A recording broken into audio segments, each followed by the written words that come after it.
இன்றைக்கி pepper chicken gravy எப்படி பண்ணுறதுன்னு பார்க்கலாம். நான் இன்றைக்கி 1 கிலோ சிக்கன் எடுத்திருக்கேன்.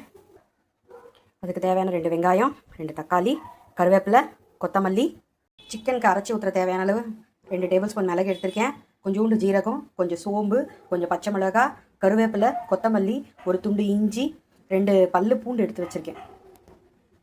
அடுப்பு பற்ற வச்சு கடாய் வச்சுக்கலாம். கடாய் நல்லா காஞ்சிடுச்சு. எண்ணெய் ஊற்றிக்கலாம். நான் 1 கிலோ சிக்கன் எடுத்துருக்கிறதுனால 2 குழிக்கரண்டி எண்ணெய் நல்லெண்ணெய் எடுத்திருக்கேன். 2 பட்டை, 4 லவங்கம், ஒரே ஒரு ஸ்டார் அனீஸ், கொஞ்சம் ஜாதிபத்திரி. இந்த கிரேவிக்கு நல்ல ரொம்ப வாசத்தை கொடுக்குறது. இந்த மசாலா கூடலாம் நீங்கள் கம்மியாக போட்டிங்கன்னா, ஆனால் சோம்பு மட்டும் கொஞ்சம் ஜாஸ்தியாக கொடுக்குங்க, நல்லாயிருக்கும். இதெல்லாம் நல்லா தாளித்த உடனே நம்ம வெங்காயம் தக்காளி போட்டுக்கலாம். அடுப்பை வெங்காயம் போட்டுக்கலாம்.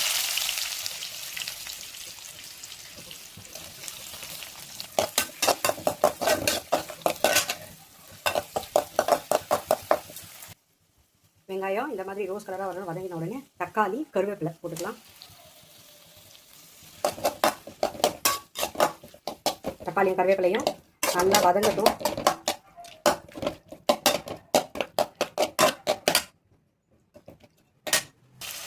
நான் வதங்கிறதுக்கும் சிக்கனுக்கும் தேவையான அளவு உப்பு போட்டுக்கிறேன்.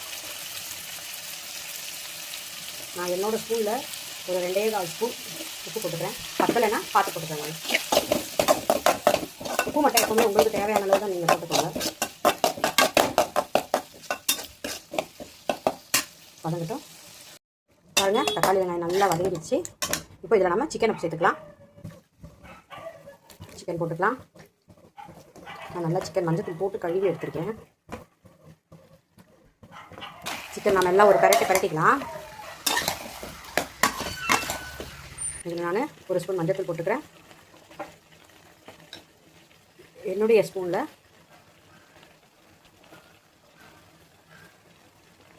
1.25 டேபிள் ஸ்பூன் மிளகாய் தூள் போட்டுக்கிறேன். இது இப்போ நல்லா பரட்டி வச்சுக்கலாம். நம்ம ஏற்கனவே உப்பு போட்டுட்டோம்.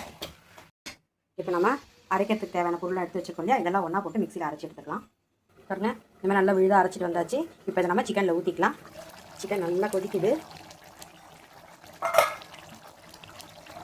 நம்ம இந்த ஸ்டேஜ்லேயே ஊற்றிட்டோம்னா தான் அந்த காரம் எல்லாமே அந்த சிக்கனில் ஊறும். இல்லைன்னா சிக்கனில் அந்த காரம் எல்லாம் இறங்காது.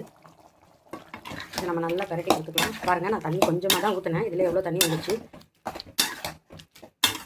இதை பாருங்கள், சிக்கன் கிரேவி ரெடி ஆகிடுச்சு. எனக்கு கிரேவி மாதிரி வேணுன்றனால நான் இந்த டைம்லேயே ஆஃப் பண்ணிக்கிறேன்.